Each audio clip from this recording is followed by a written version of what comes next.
Hi everyone, welcome to my channel Land Matters.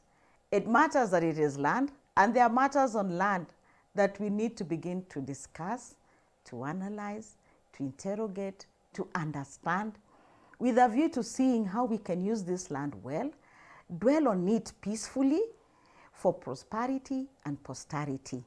My name is Abigail Mbagaya Mukolo. I'm a land and land governance expert in Kenya.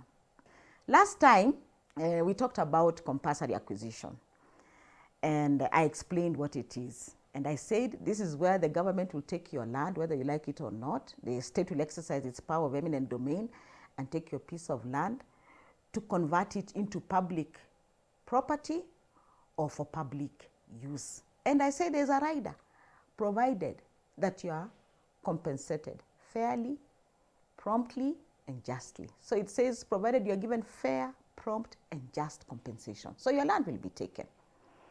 Now, in this process of compulsory acquisition, and I did say that we need to be careful.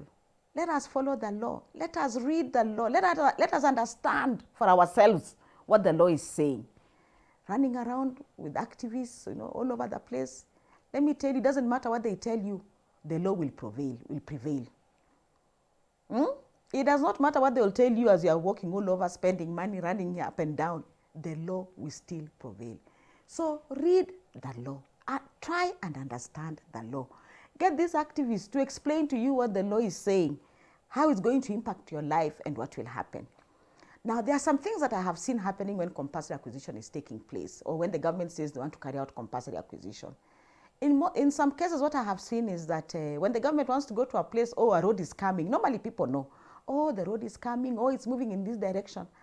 I have seen people running to go and buy plots on that side, waiting for compensation. They start building at, oh, barabara inakuja, wakikuja will be compensated, in the hope that it will be a windfall gain. Let me tell you, that's going to be very hard to do, because nowadays we have a law that says that if you've not been on that land for a period of 2 years before the road is being put in place, you will not be compensated. Secondly, nowadays with the drone technology, people are taking photographs of the entire route of the land to be acquired in advance. Sasa unafikiri unakimbia, unaenda unajibandika huko, unangojea ati compensation ikuje utapata, utakula huu. So tafadhali, don't try those antiques, they will not help you. Another thing that I have seen also is when compensation is coming, you see people beginning to do overcropping. If you had maybe only 750 trees of coffee per acre, or about 700, that's maybe what the Ministry of Agriculture provides for, where you can get maximum output. Somebody goes and adds another 700 trees. So you go to the farm, you find that this guy has got 1,500 trees, but what will 1,500 trees give you? Will they give you any output? No. When the valuer comes, he will not value for 1,500 trees. He will value for the optimum use. So we normally value the highest and best use, or the optimum use to which the land can be used. So if an acre of land can only carry 700 to 750 coffee trees, even if you put 1,500 coffee trees, you will only get compensated for 750. Why? Because 1,500 will not give you the yield that you're supposed to get on an acre with 750. So the valuers do what I've said, the highest and best use, or optimum use to which the land can be used. Another thing, in fact, there's a story I saw. There's a certain place we were doing an acquisition for a dam. And what valuers do is that you value each tree, you value every asset in that property, the trees, the beehives, the buildings, chicken coop, everything is valued, because we are acquiring your property. Your property is being acquired for you to be compensated, to enable you move to another place and be able to continue with your life as if you were in the place where you were. So we value everything, and everything is valued and it is paid for.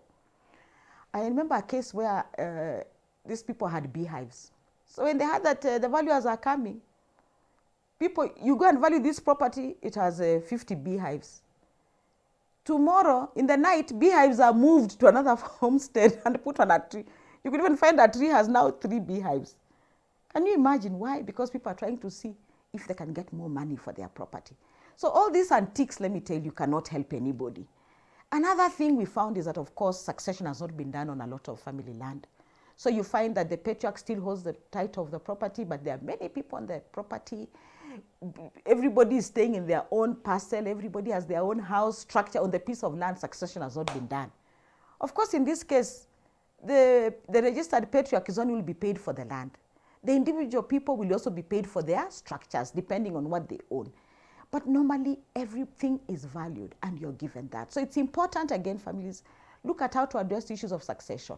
It will help you be able to resolve those disputes that arise from compensation very quickly. Another thing that I have seen also happening is some of the disputes I have seen arising is where families are in court with other people who are not even family members again. Either people had sold the land before or things like that. Again, if you are in court, you will not be compensated your money quickly. Of course, issues again, even family disputes. You can find that there's a patriarch of a property.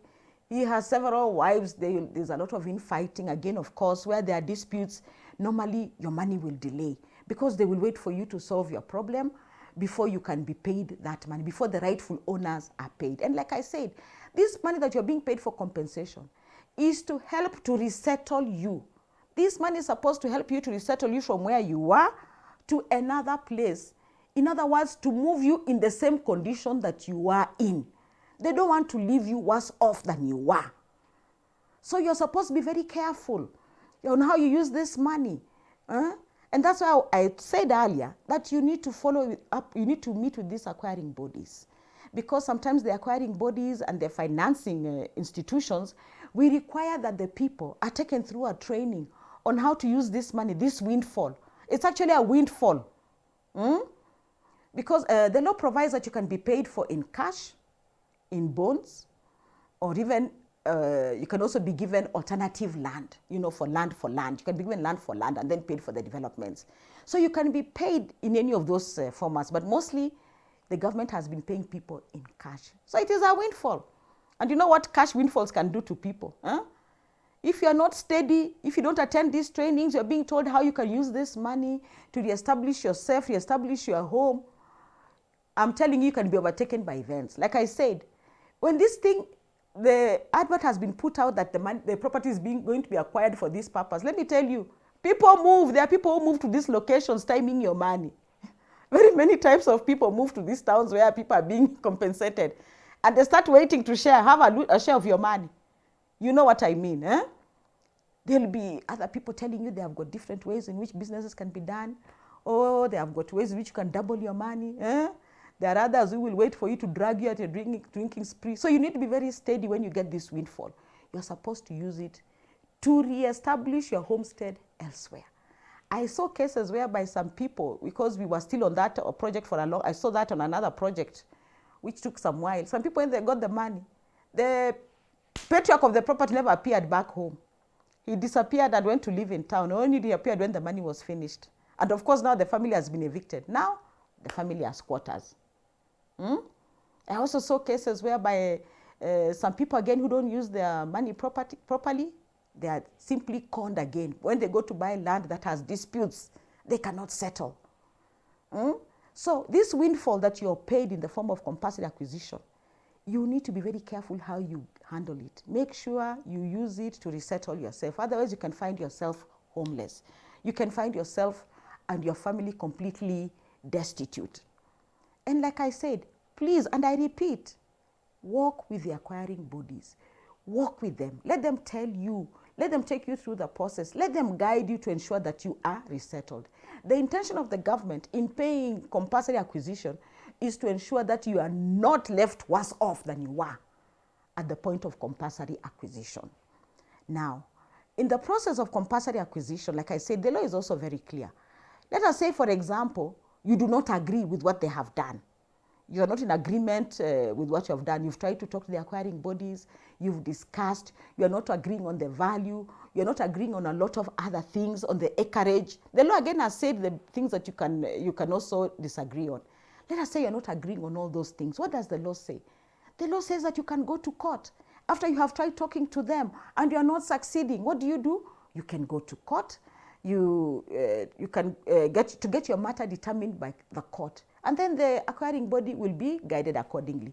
But again, just know when you go to court, there will be time wasted. You will not be paid your money as you'll be waiting for this matter to be determined.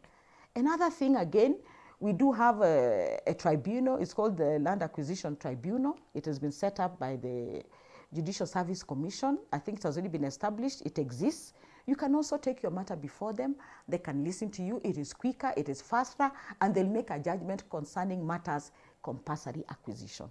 So you can see the structures are in place. You can either go to the tribunal or you can go to court. If you have a dispute, nobody is forcing you to take any particular direction. The only thing that you must know, though, is that your land will be taken. When the state wants it for public purpose or for public good, your land will be taken. Lakini ukipata hiyo pesa, jipange. Otherwise watu wengine watakula hiyo pesa na wewe na utajipata bila makao. Asanteni sana. Thank you for listening to me. This video was a short one. Next time we'll be looking at other issues. We want to tackle issues of again charges. We also want to tackle issues of adverse possession. Because I'm seeing some people, I'm hearing cases of where people are just occupying people's land, you know, and saying that adverse possession. We'll talk about it and see what it means. If this is your first time for you to listen to us, please hit the subscribe button so that you're able to watch the videos that we shall be posting from now on. Thank you and God bless.